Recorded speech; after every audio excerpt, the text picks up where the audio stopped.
नमस्कार। डीडी राजस्थान के इस विशेष कार्यक्रम जनादेश 2023 में आपका स्वागत है। लोकतंत्र के सबसे बड़े उत्सव का शंखनाद राजस्थान में हो चुका है। राजस्थान में 16वीं विधानसभा के गठन को लेकर प्रदेशवासी 25 नवंबर को मतदान करेंगे, जिसका परिणाम 3 दिसंबर को आएगा। जनादेश जिसके साथ होगा उसी राजनीतिक दल की सरकार बनेगी। प्रदेश की जनता अपनी समस्याओं और मुद्दों को लेकर 25 नवंबर को अपने प्रतिनिधि का चुनाव करेगी। जनादेश 2023 के आज के इस कार्यक्रम में हम बात करेंगे जयपुर ग्रामीण के विधानसभा क्षेत्रों के मुद्दों और राजनीतिक समीकरणों की। विधानसभा क्षेत्रों में आज बगरू, दूदू, फुलेरा, आमेर, कोटपुतली, विराटनगर, शाहपुरा, बस्सी, चाकसू, चोमू और जमवा रामगढ़ शामिल है। इन क्षेत्रों के मुद्दों और राजनीतिक समीकरणों पर बातचीत करने के लिए स्टूडियो में हमारे साथ मौजूद है वरिष्ठ पत्रकार हिरेन जोशी जी। इससे पहले चर्चा को शुरू करें, आइए देखते हैं जयपुर ग्रामीण के विधानसभा क्षेत्रों की ये खास रिपोर्ट। जनादेश में आज बात करेंगे जयपुर ग्रामीण के विधानसभा क्षेत्रों की, जिसमें कोटपुतली, विराटनगर, शाहपुरा, चोमू, फुलेरा, दूदू, आमेर, बगरू, बस्सी, चाकसू और जमवा रामगढ़ शामिल है। सबसे पहले बात करते हैं दूदू की, जहां कुल 2,53,671 मतदाता है, जिसमें 1,30,775 पुरुष और 1,22,896 महिलाएं शामिल है। इस बार भाजपा ने प्रेमचंद बेरवा, कांग्रेस ने बाबूलाल नागर को टिकट दिया है। पिछले विधानसभा चुनावों में निर्दलीय उम्मीदवार बाबूलाल नागर ने भाजपा के प्रेमचंद बेरवा को हराया था, जिसमें भाजपा को 39%, कांग्रेस को 16% और निर्दलीय को 39% वोट मिले थे। अब बात करते हैं बगरू विधानसभा सीट की। यहाँ कुल 3,52,418 मतदाता है, जिसमें 1,84,727 पुरुष, 1,67,686 महिला और 5 ट्रांसजेंडर मतदाता शामिल है। इस बार भाजपा ने कैलाश चंद्र वर्मा और कांग्रेस ने गंगा देवी वर्मा को टिकट दिया है। पिछले विधानसभा चुनाव में कांग्रेस की गंगा देवी ने भाजपा के कैलाश चंद्र वर्मा को हराया था, जिसमें भाजपा को 42% और कांग्रेस को 45% वोट मिले थे। आमेर विधानसभा सीट में कुल 2,89,157 मतदाता है, जिनमें से 1,51,111 पुरुष और 1,38,045 महिला और 1 ट्रांसजेंडर मतदाता शामिल है। इस सीट पर भाजपा ने सतीश पुनिया और कांग्रेस ने प्रशांत सहदेव शर्मा को प्रत्याशी बनाया है। पिछले चुनाव में भाजपा के सतीश पुनिया ने प्रशांत शर्मा को हराया था, जिसमें भाजपा को 47% और कांग्रेस को 40% वोट मिले थे। फुलेरा विधानसभा सीट में कुल 2,61,751 मतदाता है, जिनमें से 1,35,865 पुरुष, 1,25,885 महिला और 1 ट्रांसजेंडर मतदाता शामिल है। भाजपा ने फुलेरा में निर्मल कुमावत और कांग्रेस ने विद्याधर सिंह को टिकट दिया है। पिछले चुनाव में भाजपा के निर्मल कुमावत ने कांग्रेस के विद्याधर सिंह को हराया था, जिसमें भाजपा को 41% और कांग्रेस को 40% वोट मिले थे। कोटपुतली विधानसभा सीट में कुल 2,26,739 मतदाता है, जिनमें 1,20,824 पुरुष और 1,05,915 महिला मतदाता शामिल है। भाजपा ने इस सीट पर हंसराज पटेल और कांग्रेस ने राजेंद्र सिंह यादव को टिकट दिया है। पिछले चुनावों में कांग्रेस के राजेंद्र सिंह यादव ने भाजपा के मुकेश गोयल को हराया था, जिसमें कांग्रेस को 36% और भाजपा को 27% वोट मिले थे। विराटनगर विधानसभा क्षेत्र में कुल 1,31,114 मतदाता है, जिनमें से 1,22,335 पुरुष और 1,08,779 महिला मतदाता शामिल है। इस बार भाजपा ने कुलदीप धनखड़ और कांग्रेस ने इंद्रराज गुर्जर को टिकट दिया है। पिछले चुनावों में कांग्रेस के इंद्रराज गुर्जर ने निर्दलीय उम्मीदवार कुलदीप धनखड़ को हराया था, जिसमें कांग्रेस को 38%, निर्दलीय को 26% और भाजपा को 15% वोट मिले थे। शाहपुरा विधानसभा क्षेत्र में कुल 2,33,684 मतदाता है, जिनमें से 1,22,363 पुरुष, 1,11,320 महिला और 1 ट्रांसजेंडर मतदाता शामिल है। इस सीट पर भाजपा ने उपेन यादव और कांग्रेस ने मनीष यादव को टिकट दिया है। पिछले चुनाव में निर्दलीय उम्मीदवार आलोक बेनीवाल ने कांग्रेस के मनीष यादव को हराया था, जिसमें निर्दलीय उम्मीदवार को 38% और कांग्रेस को 36% वोट मिले थे। वहीं भाजपा को 23% वोट मिले थे। अब बात करते हैं चोमू विधानसभा सीट की। यहां पर कुल 2,52,083 मतदाता है, जिनमें से 1,30,330 पुरुष और 1,21,753 महिला मतदाता शामिल है। इस बार भाजपा ने रामलाल शर्मा और कांग्रेस ने शिखा मील बराला को टिकट दिया है। पिछले विधानसभा चुनाव में भाजपा के रामलाल शर्मा ने कांग्रेस के भगवान साहे सैनी को हराया था, जिसमें भाजपा को 38% और कांग्रेस को 37% वोट मिले थे। जमवा रामगढ़ विधानसभा क्षेत्र में कुल 2,31,832 मतदाता है, जिनमें से 1,22,033 पुरुष और 1,09,799 महिला मतदाता शामिल है। इस सीट पर भाजपा ने महेंद्रपाल मीणा और कांग्रेस ने गोपाल मीणा को टिकट दिया है। पिछले चुनावों में कांग्रेस के गोपाल मीणा ने भाजपा के महेंद्रपाल मीणा को हराया था, जिसमें कांग्रेस को 55% और भाजपा को 42% वोट मिले थे। बस्सी विधानसभा क्षेत्र में कुल 2,34,492 मतदाता है, जिनमें से 1,21,797 पुरुष और 1,12,695 महिला मतदाता शामिल है। इस सीट पर भाजपा ने चंद्रमोहन मीणा को प्रत्याशी बनाया है, तो वहीं कांग्रेस ने लक्ष्मण मीणा को टिकट दिया है। पिछले चुनाव में निर्दलीय उम्मीदवार लक्ष्मण मीणा ने भाजपा के कन्हैया मीणा को हराया था, जिसमें निर्दलीय उम्मीदवार को 47%, भाजपा को 22% और कांग्रेस को 9% वोट मिले थे। अब बात करते हैं चाकसू विधानसभा सीट की। इस क्षेत्र में कुल 2,30,972 मतदाता है, जिनमें से 1,20,388 पुरुष और 1,10,584 महिला मतदाता है। इस बार भाजपा ने राम अवतार बेरवा और कांग्रेस ने वेद प्रकाश सोलंकी को टिकट दिया है। पिछले चुनावों में कांग्रेस के वेद प्रकाश सोलंकी ने भाजपा के राम अवतार बेरवा को हराया था, जिसमें कांग्रेस को 44% और भाजपा को 42% वोट मिले थे। अब बात करते हैं स्थानीय मुद्दों की। तो जयपुर ग्रामीण में सभी जगह टूटी सड़कें, पेयजल की समस्या और पानी के निस्तारण की समस्या आम है। स्थानीय लोगों को चिकित्सा सुविधा उपलब्ध नहीं है, तो वहीं युवाओं को खेलने के लिए ग्राउंड नहीं मिल रहा है। सड़कों पर लाइट की सुचारू व्यवस्था नहीं है। इसके साथ ही बिगड़ी ट्रैफिक व्यवस्था भी चर्चा का विषय बना हुआ है। हम सरकार से भी यही मांग करना चाहते हैं कि आने वाली सरकार जो हमारी समस्या है उसको का निवारण करे और बिसलपुर का पानी लेके आवे और जो बस स्टैंड है वो लावे। बगरू जो डाकबेल पुलिया है वहाँ पर चारों तरफ से वाहन आते हैं और चारों तरफ से जो है एक जाम लग जाता है, इसलिए वहाँ पर जो एक गोला या तो उसको हटाया जाए या कोई भी ऐसा कोई वैकल्पिक व्यवस्था हो या ख़ास तौर से हमेशा के लिए समाधान हो उसके लिए, जिससे कि ये जाम नहीं लगे। पूरे लिंक रोड पर जाम लगा रहता है, ये भी एक बहुत बड़ी समस्या है। और अभी जो है हमारे ये राधा गोविंद गौशाला है बगरू के पास, जो दहमी में आती है वैसे तो, लेकिन वो बगरू क्षेत्र में है खास विशेष रूप से।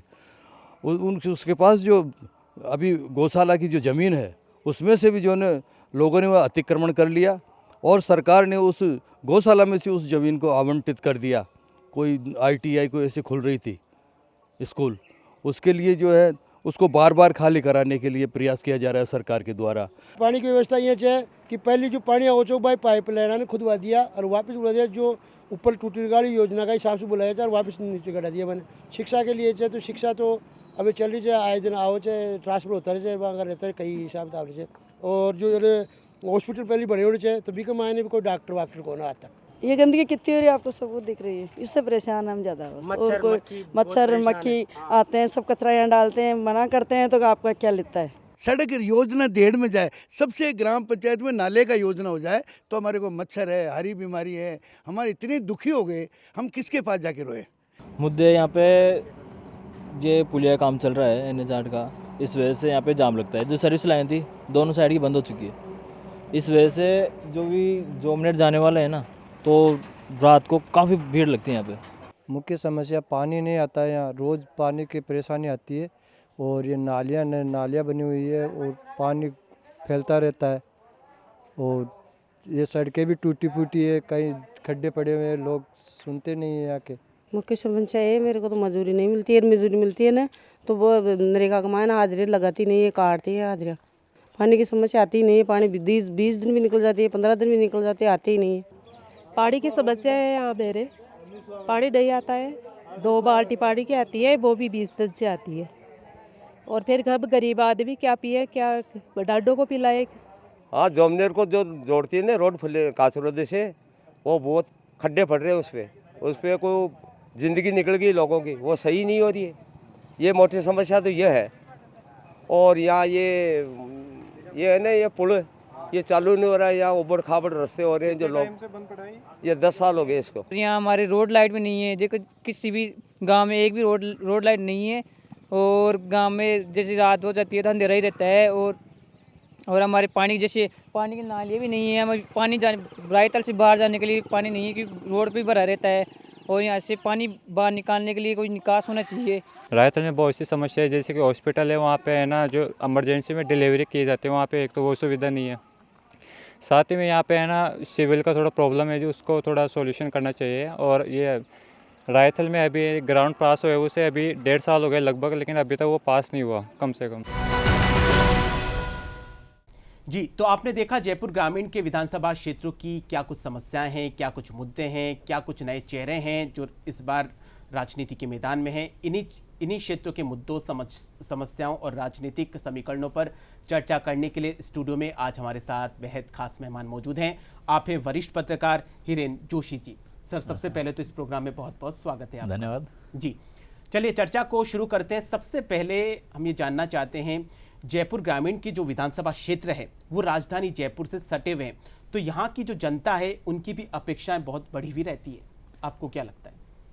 कहने को मैं बात की शुरुआत कर रहा हूँ क्योंकि ये हम नवंबर में हैं और नवंबर के इस सप्ताह में जयपुर का स्थापना दिवस हुआ है। 1727 में जयपुर की स्थापना हुई थी।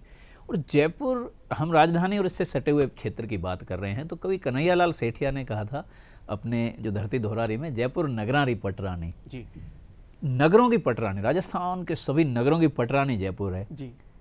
लेकिन इस पटरानी के जो आसपास के क्षेत्र हैं वो ऐसे लगता है कि जैसे इस पटरानी की दासियां हों, और वो भी बहुत दीन अवस्था की दासियां हों। फुलेरा, बगरू, दूदू, शाहपुरा, कोटपुतली, आमेर।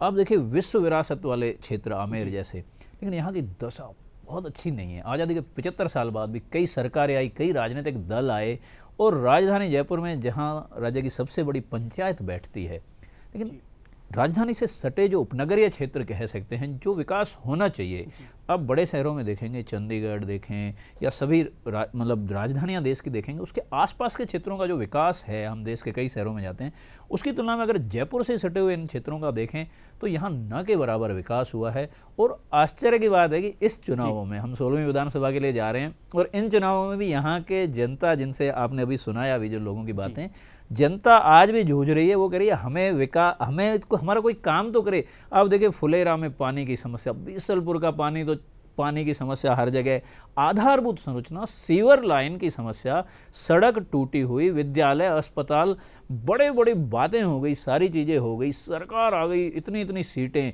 हम जिन 11 सीटों की चर्चा कर रहे हैं इनमें पूरा कांग्रेस का वर्चस्व है। 5 साल कांग्रेस की सरकार रही, इससे पहले बीजेपी का वर्चस्व था।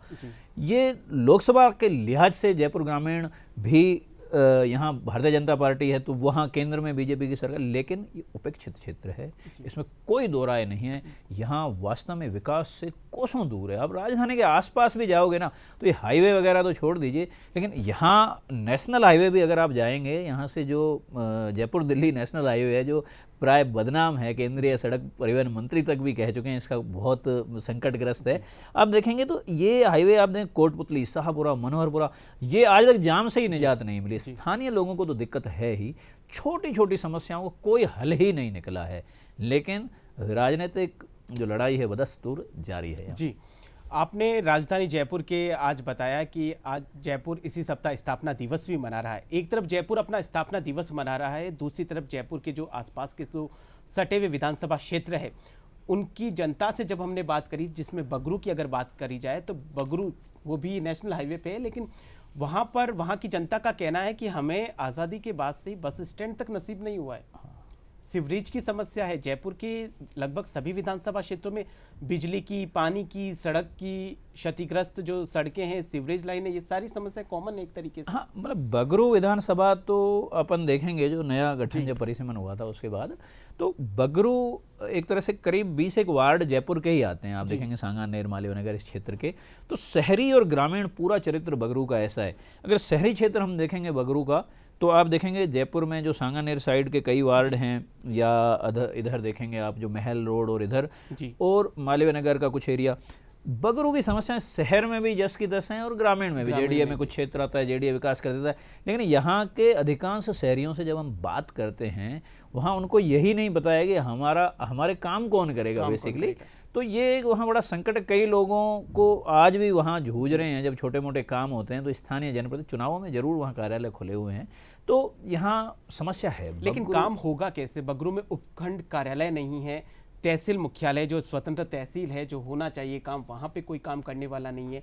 तो स्वाभाविक सी बात है कि जनता तो कन्फ्यूजन की कंडीशन में हमेशा रहती है। बगरू को राजस्व की दृष्टि से देखें तो जयपुर को बहुत देता है, राजस्थान को भी बहुत देता है। वहाँ की औद्योगिक इकाइयाँ, प्रिंट पूरे विश्व प्रसिद्ध है। लेकिन जो बगरू के साथ जो न्याय होना चाहिए था, ऐसा लोगों का भी कहना है, विकास हो नहीं पाया। बेसिकली जिस तरीके से बड़ी बड़ी योजनाएं, परियोजनाएं पहले ही राजस्थान में कमी है, तो उसमें राजधानी से लगे क्षेत्रों में जो विकास होना चाहिए, जो जयपुर शहर का हम अगर देखते हैं विस्तार, सी स्कीम से लेके जयपुर की 4 दीवारी, नाम कहने को हेरिटेज नगर निगम ये बन गए, लेकिन जो जयपुर शहर है इसका जो विकास हुआ है उसका दशांश भी इन क्षेत्रों में नहीं हुआ है। ना सुनवाई, ना लोगों को भी इस बात का, अब लोगों को मुझे लग रहा है वो ठगे से महसूस करते हैं, बहुत ज़्यादा उम्मीद भी नहीं है। आपने बहुत रोचक बात बताई कि आज भी बस अड्डे की मांग है। अब देखिए कहाँ तो आज इंटरनेशनल हवाई अड्डों जैसे बस अड्डे बन रहे हैं और कहाँ राजधानी से सटे हुए इतने बड़े औद्योगिक कस्बे में बस अड्डा नहीं है,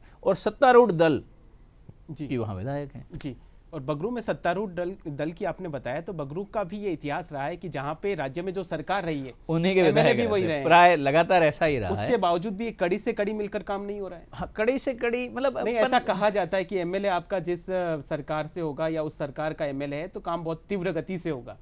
हाँ, काम में मतलब ऐसा फ्री हैंड भी रहे हैं एमएलए। जो इस बार जो 5 साल का जो कार्य रहा है, आपसी खींचतान में विधायकों की काफ़ी शक्तियाँ या उनकी बात का असर था। लेकिन जो बगरू के लोगों से जो बात करी और अभी आपने जो सुनाया भी, उसमें ऐसा लगता है कि यहाँ जो विकास से अभी दूरी है, और इसमें कोई सरकार, क्योंकि ये 75 साल क्या सफ़र है, हम भले 5 साल की या किसी नेता पे या पार्टी पे टिप्पणी नहीं करना चाहते हैं, लेकिन जो डेवलपमेंट होना चाहिए इसमें प्रशासनिक अधिकारियों की बड़ी जिम्मेदारियां हैं। तो शायद ये जो ट्रांसफ़र पोस्टिंग, इसमें राजनीतिकरण, इसके कारण एक दिशा में फ्री हैंड किसी अफसर को रखा भी नहीं है। बगरू के साथ साथ दूदू की भी कमोबेश यही स्थिति है। वहाँ पे भी सड़कों की हालत खस्ता है, पेयजल की प्रॉपर व्यवस्था नहीं है, बिजली वहाँ पे समय पे उपलब्ध नहीं है, सीवरेज का किसी प्रकार की सीवरेज लाइन की कोई व्यवस्था नहीं है। वहाँ की जनता से जब हमने बात करी तो उनका कहना है कि हमारी कोई बड़े मुद्दे नहीं है, हम जहाँ पर रहते हैं हमें जो मूलभूत आवश्यकता है बस उनकी पूर्ति कर दीजिए। मूलभूत आवश्यकता को जयपुर में जब मेट्रो रेल शुरुआत हुई थी तब ये सपना सजोया गया था कि जो उपनगरीय रेल है, मेट्रो है जयपुर की, वो बगरू, दूदू या इन एरिया तक ग्रामीण क्षेत्रों को कवर करते लेकिन ऐसा कुछ हुआ नहीं। वो मानसरोवर के स्टेशन से आगे बढ़ नहीं पाई, और वहाँ के लोग जो आज कामगार हैं, छोटे दिहाड़ी मजदूर हैं या महिलाएं हैं जो डेली काम के लिए जयपुर आते हैं, उनके लिए यातायात के भी बहुत पर्याप्त साधन नहीं है और खुद के साधनों पर ही वो निर्भर हैं। बगरू की समस्याएं भी वही हैं। बस बगरू की एक उपलब्धि है कि बगरू जिला, हाँ, बगरू और दूदू की ये समस्या है कि वो जिला एक बना है अभी। तो ये कई चीज़ें हैं। तो जिला बनेगा तो अपेक्षाएं तो खूब जिले के आधार पर भी अब तो अपेक्षाएं बढ़ेगी, लेकिन जो पहले से विधानसभा क्षेत्र है उस हिसाब से जो काम होना चाहिए वो नहीं है। चिकित्सा व्यवस्था यहाँ पूरी तरीके से, आपने जैसा अभी मेट्रो की बात करी कि जो दूदू है उसको मेट्रो से जोड़ने की बात हो रही है, लेकिन हाल ये है कि वहाँ की सड़कों की हालत इतनी खस्ता है कि जो प्रॉपर कनेक्टिविटी होनी चाहिए वो नहीं है। हम जब बगरू, दूदू, फुलेरा ऐसा प्राय जाना होता है क्योंकि जयपुर में रहने के कारण, तो जब वहाँ उन कस्बों में जाते हैं तो आश्चर्य होता है कि उन कस्बों की सड़कें, गलियाँ, उनकी हालत आज भी वैसी की वैसी है जैसे सुदूर राजस्थान के कई कस्बों की, जो जहाँ माना जा सकता है कि अभी थोड़ा विकास और धीरे पहुँचता है। तो ये चिंता की बात तो है, और सभी राजनीतिक दलों को और जनप्रतिनिधियों को भी चुनावों में बड़े ऊंची ऊंची बातें होती है, लेकिन वास्तविकता में वहाँ हो नहीं पा रहा। जनप्रतिनिधि यहाँ से मंत्री भी रहे हैं, उसके बावजूद जनता की भी अपेक्षाएं रहती है जब वहाँ के मंत्री विधानसभा में प्रतिनिधित्व करते हैं। हाँ, रहती है अपेक्षा, लेकिन जिस तरीके से जो काम, चूँकि राजस्थान अपने आप में विषम परिस्थितियों वाला राज्य है, यहाँ की अर्थव्यवस्था चाहे कितनी भी बड़ी बड़ी घोषणाएं कर दो, लेकिन यहाँ जेब में पैसे सरकारों के इतने ही होते हैं कि उनसे वेतन भत्ते और ये बड़ी बड़ी घोषणाओं की पूर्ति हो सके। तो ऐसे में जो मूलभूत सुविधाएं हैं उनमें आप ये देख लो कि इधर से चादर खींचोगे तो उधर से खुला रह जाएगा और उधर से, तो इस तरीके से स्थिति रहती है। तो जनता को चुनावों में ये बातें जनता की देखने और सुनने को मिलती हैं, बाकी बाद में वही ढाक के तीन पात रहता है। बात अगर आमेर की जाए तो आमेर का जब भी नाम आता है तो विश्व प्रसिद्ध आमेर का किला है, काफ़ी चीज़ें हैं जो हमारे जहन में आती है। आमेर का हाथी गांव है, कुंडा गांव है, लेकिन आमेर की जनता को अभी भी आधारभूत जो मूलभूत जो आवश्यकता है उनकी पूर्ति वहाँ पर भी नहीं हो रही है।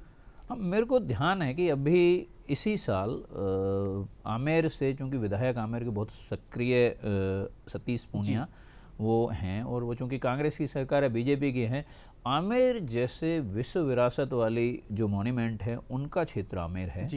उस आमेर में आप देखेंगे कि उसमें सड़क के लिए सतीश पूनिया को बहुत बड़ा आंदोलन करना पड़ा था, और वो आंदोलन लगातार, ये ऐसी जगह थी जहां स्वाभाविक रूप से सड़क बननी चाहिए। विधायक रहते हुए उनको आंदोलन करना पड़ा। हाँ, मतलब वो चूंकि सत्तारूढ़ पार्टी है, कुछ राजनीति भी होती है, ऐसा नहीं है, लेकिन आप देखिए कि आमेर में भी अगर जयपुर, चूंकि कछवाहा राजवंश की मूल राजधानी शुरुआत में आमेर थी, आज जो कोई भी पर्यटक राजस्थान में आता है जयपुर में जरूर आता है, और जयपुर में वो सबसे पहला उसका ठिकाना आमेर जरूर जाता है। आमेर में सड़कें, वो अच्छा, पर्यटक खाली आमेर के किले तक नहीं जाता है, उसको आमेर में जाके वो गलियों में भी जाता है, ग्रामीण क्षेत्र को भी, आपने कहा हाथी गांव, खाली माउठे पे बैठ के वहाँ का एक फ़ोटो नहीं क्लिक करता। आज पर्यटक कल्चर देखना चाहता है, अंदर क्या है, गलियों में क्या स्थिति है। उन स्थितियों में मुझे लग रहा है कि आमेर भी अगर उपेक्षित माना जाएगा, यहाँ आधारभूत सुविधाओं की दरकार, कहने को आधारभूत सुविधाएं, या बिजली पानी तो आएगा, लेकिन आधारभूत सुविधाओं की दरकार है। विदेशी पावड़ा जब आते हैं और जब देखते हैं आमेर को, तो क्या मैसेज लेकर जाते होंगे? आमेर का किला तो बहुत अपने आप में पूरा शानो शौकत से भरा हुआ है ही, लेकिन जब आसपास के क्षेत्रों को देखेंगे, वहाँ पे गंदगी का अंबार है, सड़कें क्षतिग्रस्त है, सफाई व्यवस्था पूरी तरीके से हो नहीं रही है। नहीं, ऐसे पर्यटकों के लिहाज से अगर देखें तो जो, मतलब एक तो अलग अलग तरीके के पर्यटक आते हैं, कुछ रिसर्चर भी आते हैं यहाँ विदेशों से, कई चीज़ें आ रही हैं।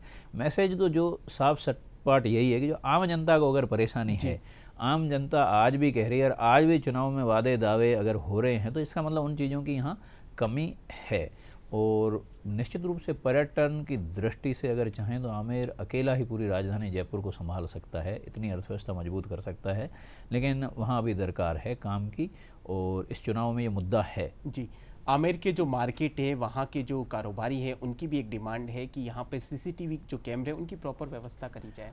हाँ, यहाँ लपकों की भी समस्या है, यहाँ चोरी, स्थानीय लोगों को भी ये इन बातों की शिकायतें समय समय पर रहती आई है, और सीसीटीवी कैमरा आजकल सुरक्षा की दृष्टि से भी, कानून और व्यवस्था के लिहाज से भी तीसरी आंख महत्वपूर्ण है। और पिछले मैं 2 चुनावों से देख रहा हूँ कि इस तरीके के वादे भी किए जाते हैं, फंड भी आता है, बजट भी आता है, तो इस पे क्वालिटी पे भी ध्यान दिया जाना चाहिए। और ये वादे कुछ बड़े नहीं है, मूलभूत आवश्यकताएं हैं जो एक व्यक्ति को ज़रूरत रहती है। बिल्कुल, आमेर में अगर समस्याएं अगर ये हैं, तीसरी आंख मतलब सीसीटीवी कैमरा की, और आप देखेंगे सड़क, गलियां, सुरक्षा, सफाई, सीवर, सड़क, तो आप समझ सकते हैं कि जयपुर ग्रामीण की दशा क्या है। क्योंकि आमेर एक तरह से कहें तो जयपुर ग्रामीण ही नहीं, जयपुर के मुकुट का हीरा है, आमेर विरासत है। हाँ। जिसको संजोना सबका काम है। जी, शाहपुरा की बात की जाए तो शाहपुरा की जनता की लंबे समय से मांग चल रही है कि यहाँ पर एक ओवरब्रिज का निर्माण किया जाए, और इसी मुद्दे पे चुनाव लड़े गए, लेकिन फिर भी वो समस्या ज्यों की त्यों है। मतलब ओवरब्रिज तो अब बनने में है, बन भी जाएंगे, लेकिन 5 साल लगातार जो हाईवे है, आप कभी भी आपका जयपुर दिल्ली या जयपुर से कोटपुतली जाना हो, तो इस हाईवे पे आप देखेंगे कि यहाँ एक तरह से बेतरीब सा यातायात रहता है। जब इस कस्बे से जाते हैं तो चाहे आपका वीआईपी मूवमेंट भी किसी का हो, तो भी यहाँ व्यवधान ट्रैफिक में पड़ता है, और उसकी एक वजह मात्र यही है कि यहाँ जो आपने डिमांड जो वहाँ के स्थानीय लोगों के अपने संवाददाताओं के माध्यम से आई, वो यहाँ ओवरब्रिज का भी बनना है, रोड के ऊपर से एलिवेटेड रोड बनना है, लेकिन अभी तक ये पूर्ति हो नहीं पाई, और इस हाईवे की दशा तो बहुत ही दयनीय है, क्योंकि सड़क हादसे भी लगातार हो रहे हैं वहाँ पर। हाँ, आमेर में आए दिन, इधर शाहपुरा में, आगे मनोहरपुरा में भी हम देखें तो इस रूट पे मतलब बहुत, मैं कल ही जैसे मुझे दिल्ली से आना हुआ था, तो कल ही मुझे लग रहा है काफ़ी देर तक यहाँ मुझे जाम में हमें फंसना पड़ा। और अभी भी आप अगर ट्रैफिक रूट देखेंगे किसी भी समय, अगर दर्शक जब भी इसका टेलीकास्ट हो रहा है और उस समय का लाइव अगर रूट देखेंगे, तो उस समय भी बिजी रूट दिखाया जाएगा ड्यू टू ट्रैफिक मतलब अपवाद की स्थिति मैं नहीं कह सकता, लेकिन प्राय दिन में यही स्थिति होती है वहाँ। और इसका हल जो है वो वादों में तो आ जाता है, दावों में आ जाता है, लेकिन हकीकत में वो हल हुआ नहीं। यातायात तो अव्यवस्थित है ही है, यहाँ पे हम समय की भी बचत करना चाहें तो नहीं हो रही है। हाँ जी, एक शाहपुरा में सबसे बड़ी समस्या जो वहाँ की जनता ने बताई कि वहाँ बंदरों को लेकर काफ़ी समस्या है। हाँ, उसकी वजह असल में क्या है कि ये जो पूरा है ये सरिस्का वन क्षेत्र से लगता हुआ क्षेत्र है। और सरिस्का वन क्षेत्र में वन्य जीव भी हैं, वन्य जीवों में निश्चित रूप से बंदर वन्य क्षेत्र में रहते भी हैं। तो वे बंदर हाईवे पे आसपास कस्बों में खाने पीने की तलाश में आते हैं। अब वो तो जानवर है, वो आएंगे, इस सड़कों पे लोग उनको खिलाते हैं तो वो आ जाते हैं।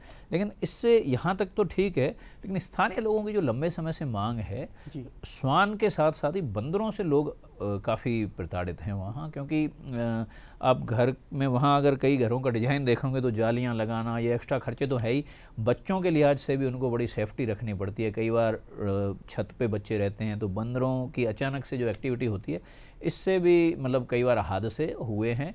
और बंदरों के कारण कोई भी चीज़ खुले में नहीं रख सकते हैं। मतलब एक तरह से मतलब लोगों का जीवन दुभर तो हुआ है। रहवासी अपने स्तर पे ही सुरक्षा के पूरे इंतजाम कर रहे हैं, बाकी सरकार की तरफ हमने ये व्यक्तिगत देखा है कि जयपुर शहर में देखो, यहाँ अपन सापेक्षिक रूप से देखें तो जयपुर शहर में रिपोर्टिंग के दौरान हमारा कई बार अनुभव रहा है कि जयपुर शहर के अमुक क्षेत्रों में बंदरों की समस्याएं रही है, जैसे शाहपुरा में है।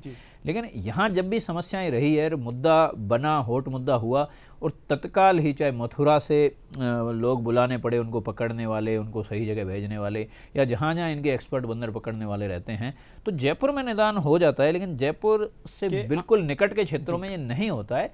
तो अब ग्रामीणों को में भी ये रोष है। इसके लिए अपन हर बात में हम राजनीतिक क्षेत्र में बात नहीं कर सकते कि जनप्रतिनिधियों का दोष है, लेकिन यहाँ प्रशासनिक कसावट की कमी के कारण ये हालात हैं। जयपुर राजधानी से सटे हुए ग्रामीण क्षेत्रों में एक सुखनुमा दृश्य होना चाहिए। आप देखिए कि जब बिल क्लिंटन अमेरिका के राष्ट्रपति थे तो वो जब जयपुर आए, भारत आए, जयपुर आए पहले बार राष्ट्रपति रहते हुए, तो आप देखें वो नायला गए। मतलब जयपुर के ग्रामीण क्षेत्र में देखा, जब कोई राष्ट्रपति भी अमेरिका का देखना चाहता है तो हर जो बाहर का पर्यटक और ये लोग आते हैं, ये ग्रामीण क्षेत्रों को, ग्रामीण संस्कृति, कल्चर, ग्रामीण बसावट, आवास, रहवास, उनकी समस्या, इनको देखना चाहता है। तो हमें उस पर ध्यान देना चाहिए। हर आदमी राष्ट्रपति, प्रधानमंत्री नहीं हो सकता है, लेकिन जो आते हैं, कई साइलेंट विजिटर होते हैं, वो एक अच्छा संदेश नहीं लेके जाते, अच्छा संदेश लेकर नहीं जाते। बात अगर चोमू की जाए तो चोमू सबसे ज्यादा सब्जियां उगाता जयपुर है में और दूध का उत्पादन में भी अच्छा एक विशेष नाम रखता है। लेकिन पिछले कुछ सालों से जो उसकी विशेषता है उसमें कहीं ना कहीं कमी आ रही है। स्वाभाविक रूप से आप जब इतना भारी उत्पादन होगा सब्जियों का और चीज़ों का, तो भूजल की कमी है। भूजल स्तर घट गया। बीसलपुर के पानी को लेकर लगातार वहाँ समस्याएं रही हैं, डिमांड की जा रही है पानी के लिए, पेयजल का भी संकट रहता है, और सब्जियों के लिए भूजल का गिरना, और कोई अन्य माध्यम है नहीं पानी का। तो आपने देखेंगे जब यहाँ एक बहुराष्ट्रीय कंपनी शीतल पेय की आई थी तो सबसे बड़ा आंदोलन में, यहाँ काला डेरा में आप देखेंगे तो कई ये मुद्दा वहाँ बड़ा ज्वलंत मुद्दा है। लेकिन यहाँ पेयजल की समस्या का कोई बहुत बड़ा हल अभी तक निकला नहीं है। पेयजल के साथ ही कृषि जल, सिंचाई के लिए साधन, और यहाँ अब धीरे धीरे मतलब डर ये है कि कहीं किसान मतलब पानी की समस्या से इधर मतलब बहुत ज़्यादा पेस्टिसाइड और इनका इस्तेमाल करेंगे तो जयपुर की सेहत को नुकसान होगा। किसानों की समस्या के साथ साथ चोमू में जो युवा शिक्षा के क्षेत्र से जो जुड़े हुए हैं, जो कंपटीशन एग्जाम की तैयारी कर रहे हैं, उनकी भी अपनी समस्या है। हालांकि वो प्रदेश स्तर की समस्या, पेपर लीक को लेकर वहाँ का युवा काफ़ी परेशान है। ये चोमू रोजगार वहाँ पे है नहीं, इतने कोई फैक्ट्री वगैरह है नहीं, तो वहाँ के जो स्टूडेंट पढ़ाई कर रहे हैं। ये मतलब जैसा कि आपने कहा कि पूरे राजस्थान में जो हर क्षेत्र में ये, क्योंकि भारतीय जनता पार्टी ने विपक्ष में रहते हुए पिछले 1 साल से इस मुद्दे को पुरजोर तरीके से उठाया है, और उस मुद्दे को उठाने के साथ साथ ही इसी दौरान पेपर लीक की घटनाएं हुई। तो ये एक तरह से ऐसा मुद्दा था जिसने युवाओं को उद्वेलित किया और युवा की नब्ज पकड़ी भारतीय जनता पार्टी ने। यही वजह है कि ये कांग्रेस के लिए कहीं ना कहीं इन चुनावों में ये मुद्दा, इस पे जवाब देने के लिए मतलब कई नेताओं को दाएं बाएं होना पड़ रहा है पेपर लीक के मुद्दे पर। बात अगर फुलेरा की जाए तो फुलेरा में जो सांभर है उसको लगातार जिले बनाने की मांग चल रही थी। हाँ, प्रशासनिक दृष्टि से जिले जो लगातार इतने बनाए गए उसमें सांभर को लेकर तो बहुत लंबे समय से मांग रही है और सांभर की और भी कई डिमांड रही हैं, लेकिन ऐसा देखा गया है कि सांभर को भी उपेक्षित रखा गया। स्थानीय लोगों से भी जो आपने बातचीत में भी बताया, हम भी हमारा कई बार जाना हुआ, तो ये विषय रहा है कि सांभर की सुनवाई नहीं हो पाई। सांभर में शाकंभरी माता का मंदिर है, उसको लेकर भी कुछ काम किया जाना चाहिए था। पर्यटन सर्किट के तौर पे सांभर को विकसित किया जाना चाहिए था, वो भी काम अभी तक नहीं हुआ है।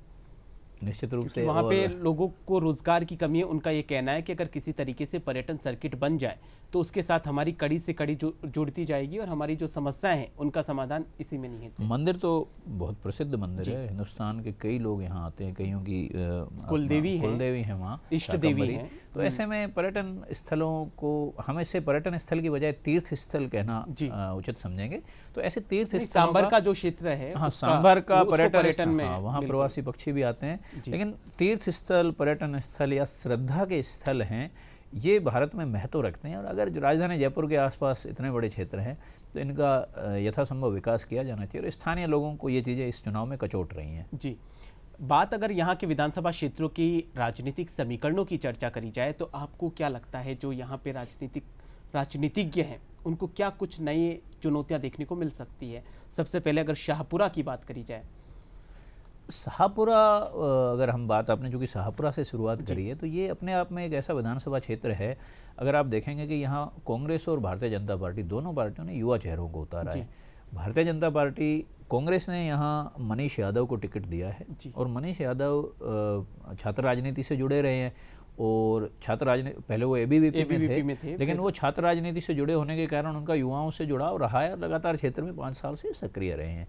दूसरी तरफ एक नया प्रयोग हुआ भारतीय जनता पार्टी से, जो बेरोजगार संगठन है राजस्थान का, प्रशिक्षित बेरोजगार संगठन, उसका जो नेतृत्व कर रहे थे उपेन यादव, वो सोशल मीडिया पर लगातार सक्रिय थे, पिछले 5 सालों से सक्रिय है। और जो भी कांग्रेस उन्होंने पेपर लीक्स से जुड़े हुए हर मुद्दे को उपेन ने अपने मंच के माध्यम से उठाया और उसे सोशल मीडिया ही नहीं, मीडिया में भी, मुख्य धारा की मीडिया में भी और राजनीति में भी तरजीह दी गई। उन्होंने धरना देना हो। आश्चर्य की बात है कि जब गुजरात में विधानसभा चुनाव थे पिछले साल, तो उस गुजरात विधानसभा चुनाव में भी उपेन यादव ने, मुख्यमंत्री अशोक गहलोत जब वहाँ कैंपेन करने गए तो उन्हें वहाँ जाके इन्होंने धरना दिया, भूख हड़ताल की कि आप राजस्थान के मुद्दों पर बात कीजिए और राजस्थान के युवाओं की समस्या सुनिए। मुझे लग रहा है कि भारतीय जनता पार्टी के नेतृत्व ने ये बात पकड़ी और जो उपेन यादव के फॉलोअर पूरे राजस्थान में कुछ युवा थे, उनको देखते हुए उपेन को टिकट दिया है। लेकिन क्षेत्र और राजस्थान पूरे में अंतर है। उस विधानसभा क्षेत्र में अब यहाँ एक रोचक मुकाबला ये हो रहा है कि मनीष यादव और उपेन यादव, भारतीय जनता पार्टी कांग्रेस के ये कैंडिडेट,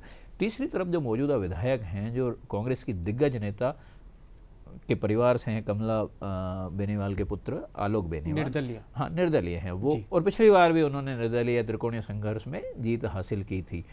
तो एक तरह से ये रोचक मुकाबला है और सभी चुनाव पंडितों की यहाँ भी निगाह है। राजधानी जयपुर के, मतलब जयपुर जिले को माना जाए तो ये एक महत्वपूर्ण सीट युवाओं के लिहाज से भी मानी जाएगी और दोनों पार्टियों के हिसाब से भी मानी जाएगी। और ये एक तरह से जो कांग्रेस में आंतरिक संघर्ष है उसका भी यहाँ के टिकट पर असर देखा। कुल मिलाकर त्रिकोणीय मुकाबला देखने को मिल सकता है। त्रिकोणीय मुकाबला है। आप 23 तारीख को वोटिंग 25 को है और 3 दिसंबर को नतीजे में इस त्रिकोणीय मुकाबले की झलक नतीजों में स्पष्ट रूप से दिखेगी। बात अगर आमेर की जाए तो आमेर से भारतीय जनता पार्टी से सतीश पूनिया जी हैं। हाँ, आमेर, अब देखिए भारतीय जनता पार्टी के जो, अगर राजस्थान के जो सबसे बड़े नेता हैं, जो पहली पंक्ति के 5-10 नेता हैं, उनमें सतीश पूनिया अभी जब लगातार 3 साल प्रदेश अध्यक्ष रहे हैं और प्रदेश अध्यक्ष के बाद अभी प्रदेश अध्यक्ष जब सीपी जोशी बदले गए इस साल, तो उस स्थिति में सतीश पूनिया जैसे कदावर नेता पुनः आमेर में, क्योंकि वो आमेर से ही विधायक हैं, लेकिन आमेर में 5 साल में काफ़ी अंतर आया है। आमेर में चुनौतियां बढ़ी हैं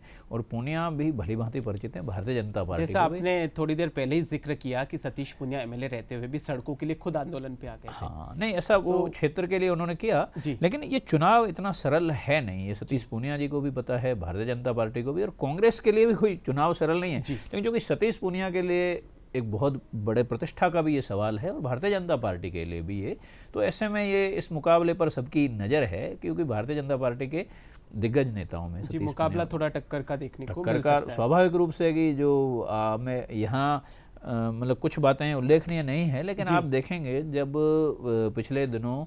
पिछले साल जब किरोड़ीलाल मीणा का धरना दे रहे थे पेपर लीक को लेकर, उन्होंने जयपुर कूच किया था, उस समय सतीश पूनिया प्रदेश अध्यक्ष थे, तो उस समय कई ऐसे साउंड आए थे जब पूनिया के लिए उन्होंने बयान दिए थे। खैर वो राजनीति में बयानबाजी चलती रहती है। मीणा का भी यहाँ असर है काफी, मीणा के तो उस समय कुछ ऐसे साउंड आए थे कि मीणा का इस क्षेत्र के वोटों पर प्रभाव है।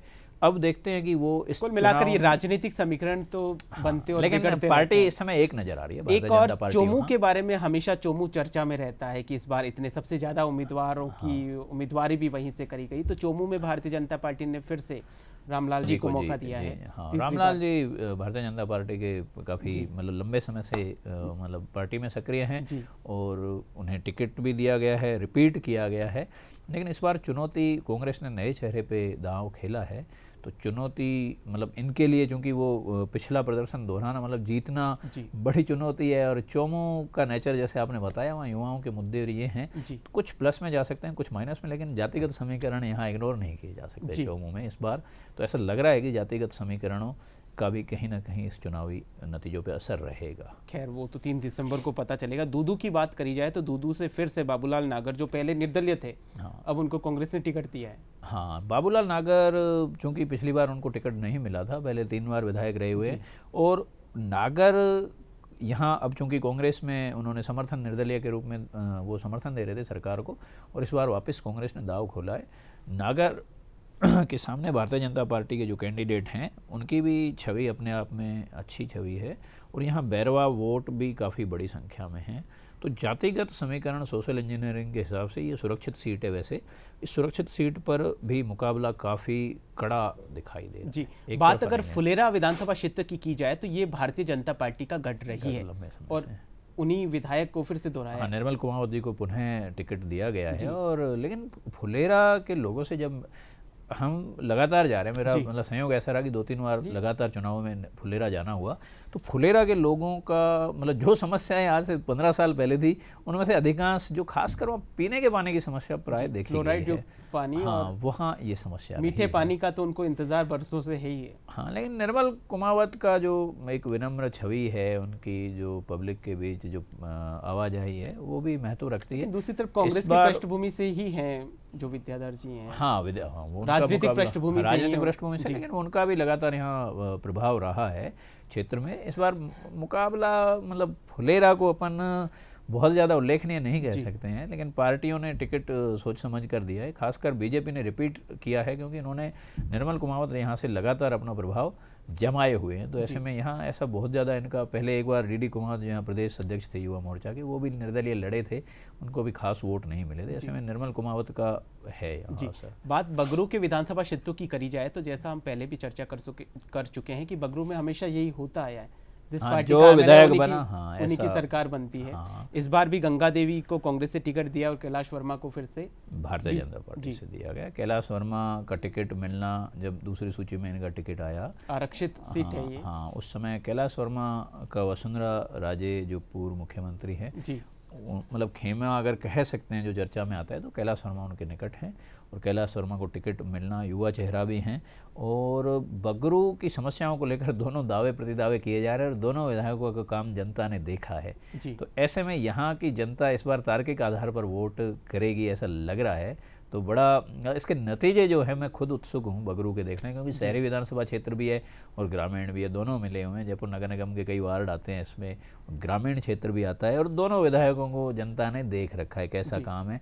अब इनके दावे प्रतिदावों पर असर क्या होगा जनता का, वो यानी जनता के सामने दोनों की रिपोर्ट कार्ड मौजूद हैं। इनके काम, कार्यशैली, व्यवहार, ये सब है, जनता के बीच उपस्थिति, इन सब की चर्चा की जा रही है। बात अगर चाकसू की जाए तो चाकसू से फिर से कांग्रेस ने वेद प्रकाश सोलंकी को टिकट दिया है, और भारतीय जनता पार्टी ने रामोतार बेरवा को टिकट दिया है। सोलंकी बिल्कुल भारतीय जनता कांग्रेस के लिए, जब कांग्रेस में इस बार बीच में उथल-पुथल का जो माहौल देखने को मिला था, अशोक गहलोत मुख्यमंत्री और सचिन पायलट के बीच जब विवाद हुआ, तो उस समय वेद प्रकाश सोलंकी ने अपना एक पक्ष एक साथ खड़े हुए, एक जगह खड़े हुए थे, तो वो उस समय चर्चा में थी, और इनका टिकट मतलब आना ऐसा लगता है कि पायलट के मतलब चली है इसमें।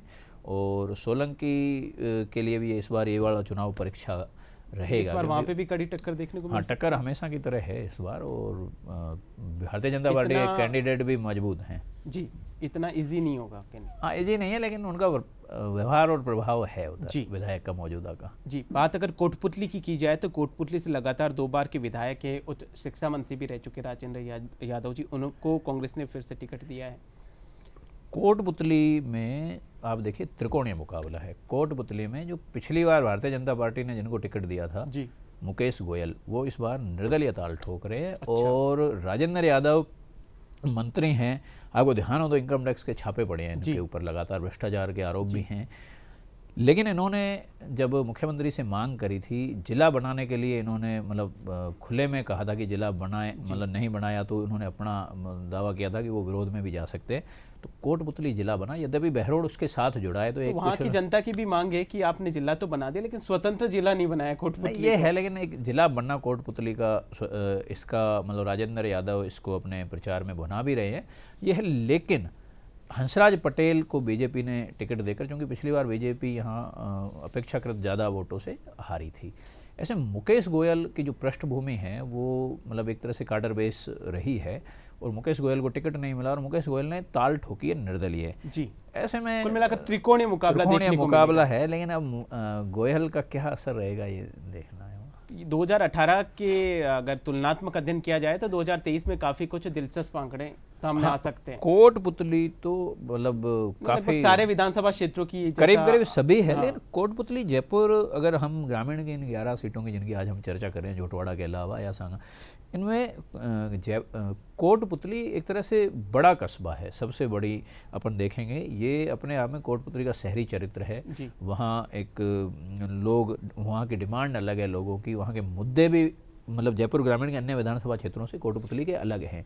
और वहाँ यह चुनाव राजेंद्र यादव के काम, गहलोत सरकार के काम, इनके सामने यहाँ जातिगत समीकरण भी काफी, खैर वो 3 दिसंबर को जब रिजल्ट आएगा तब पता चलेगा कि जो जयपुर ग्रामीण के विधानसभा क्षेत्रों की जनता ने किन मुद्दों और समस्याओं को ध्यान में रखकर परिणाम राजस्थान के सामने रखेंगे। आप हमारे दर्शकों से मतदान के लिए क्या कुछ कहना चाहेंगे? मतदान तो मतलब आप देखें कि चुनाव आयोग लगातार चुनाव आयोग इस चुनावों के प्रबंधन के साथ ही, चुनाव आयोग ही नहीं, देश के समस्त बड़े सामाजिक संगठनों से लेके संस्थाएं ये मतदान की अपील कर रही हैं। और ये अपील यूँ ही नहीं है, क्योंकि लोकतंत्र, जो दुनिया में सबसे बड़ा लोकतंत्र हिंदुस्तान माना जाता है, उसका आधार ये स्वतंत्र चुनाव और मतदान प्रक्रिया है, जो कि बिल्कुल निरपेक्ष है।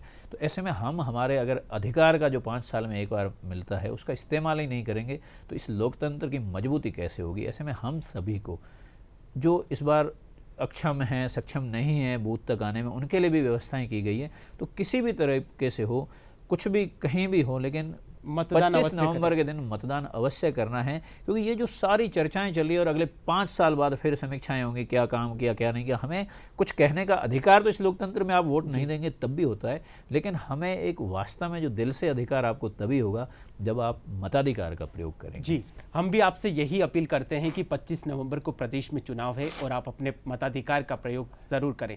सर, आप इस प्रोग्राम में पधारे, बहुत बहुत धन्यवाद। धन्यवाद सर। जनादेश 2023 के आज के इस कार्यक्रम में फिलहाल के लिए इतना ही। आप देखते रहिए डीडी राजस्थान। नमस्कार।